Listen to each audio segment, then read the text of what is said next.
Hi, my name is Laura Gray McCann, and I am the Research Assistant at the Dixon Gallery and Gardens. Welcome to our exhibition, Rodin, The Human Experience, selections from Iris and B. Gerald Cantor Foundation and collections. We are so fortunate to have Rodin here at the Dixon once again, courtesy of the Cantor Foundation and the Cantor Collections.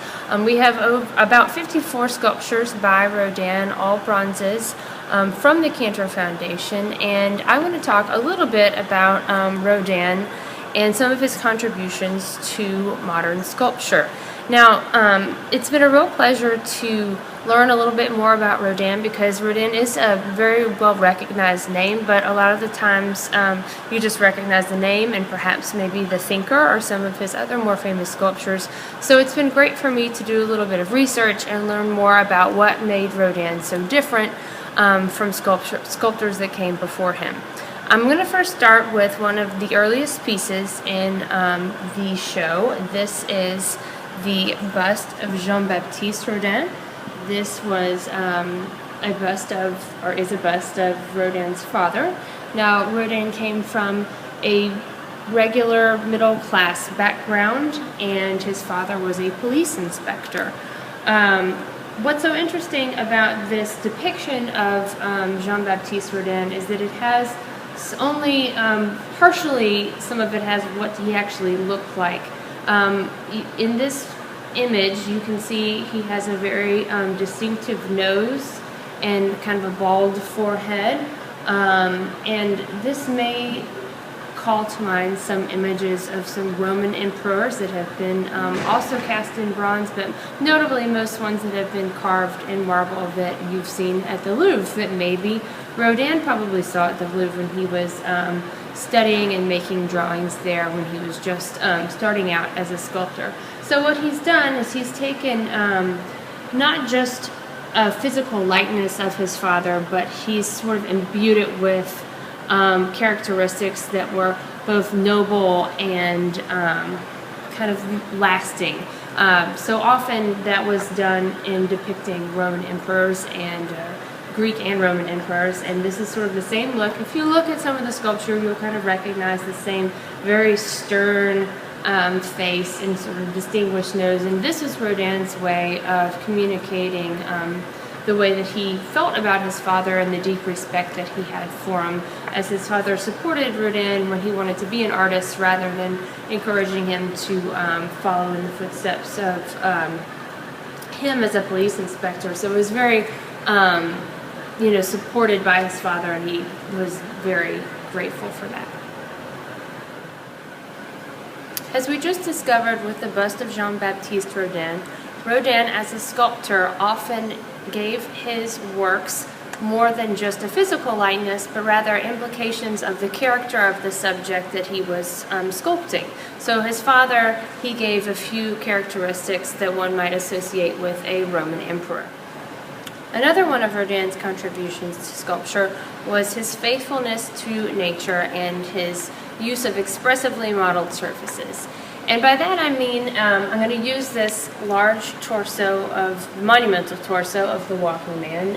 As you can see, it is just a torso, it's not a full body, and that did not bother Rodin. In fact, he enjoyed sculpting fragments, or what will look like they were fragments, because he was definitely inspired by the fragments seen in excavations of ancient Greek and Roman sites. So often you can, if you think about images or statues that you might have seen that were Greek and Roman statues, often they don't have heads or arms or noses, and Rodin thought that there was inherent beauty in just these pieces of the human body, and so he made sculptures purposely of just parts like this torso. And then what he did on this torso, as you can see, it is not smooth. All the surfaces are rough. There's lots of indentions. There's gobs of clay. There's even lines and some things that don't necessarily adhere to a naturalistic depiction of the human body, yet altogether it gives a very, very expressive amount of movement and sort of vitality to the sculpture rather than something that's static and smooth, and that's what Rodin was trying to get away from.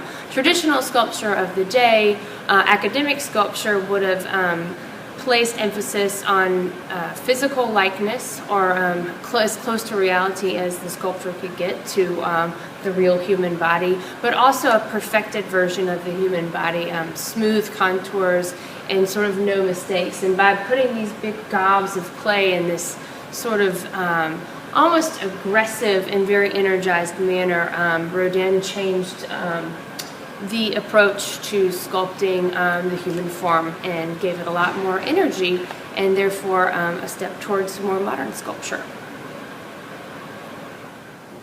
Rodin was a rising sculptor in the time that Paris was rebuilding after the Franco-Prussian War.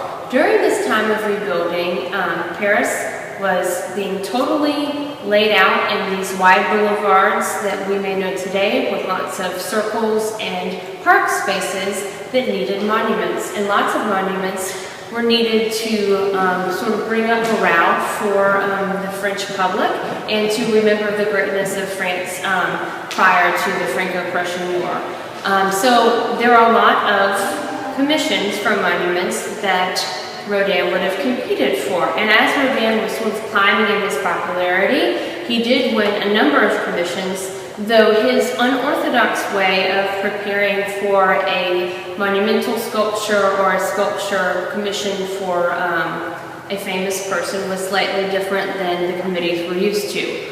Therefore, he caused a bit of an uproar when he prepared for his monument to Balzac, a study of which I'm standing next to right now. Honoré de Balzac was one of France's most influential writers, but he died about 10 years after Rodin was born. So with no way of actually meeting him in the flesh and getting a good hold of his physical likeness, Rodin actually traveled to Balzac's hometown to find someone that looked a little bit like him and then made his studies from there. Another thing that Rodin did that was very unorthodox was that instead of making a study or just a complete physical representation of how he wanted the finished monument to look, he made multiple studies in different aspects. So here I'm standing next to a nude study of Balzac, which Rodin wanted to do so that he could get a feel for the weight of the person. And just as I mentioned earlier about Jean-Baptiste Rodin, his father, Rodin also imbued Balzac with some features that kind of gave him the feeling of greatness rather than relying just on his physical appearance. That being said, one of the critics of Rodin during the day, when Rodin was preparing for the Balzac monument, said that Rodin had an awfully daunting task because he had to create a monument about a short, fat, ugly man who wrote books. So given all that Rodin had to work against, it took him multiple years to actually come up with his final project, which we're going to look at over here in just a second. Rodin struggled for 7 years while creating preparatory work for the monument to Balzac. In fact, he made over 50 known studies of the work, many which include busts, small versions, nude versions like I showed you over there, and this version, which is closest to the final version, Balzac in a Dominican robe. Now, Rodin received a lot of criticism for this portrayal of Balzac, but he did do his homework, if you will, and portray Balzac in his favored writing garb, which was, in fact, a Dominican robe. While it's not exactly glamorous, what he was able to do when he did model Balzac with this sort of pose and stance was he was able to sort of portray not only him in the physical likeness, but give some inferences to his creative genius as well. Thanks for joining me here at the Dixon Gallery and Gardens for our presentation of Rodin, the Human Experience. Rodin effectively changed the trajectory of modern sculpture with his modernization of the public monument and his expressively modeled surfaces. Be sure to visit Rodin here at the Dixon Gallery and Gardens soon and check back at dixon.org for more information.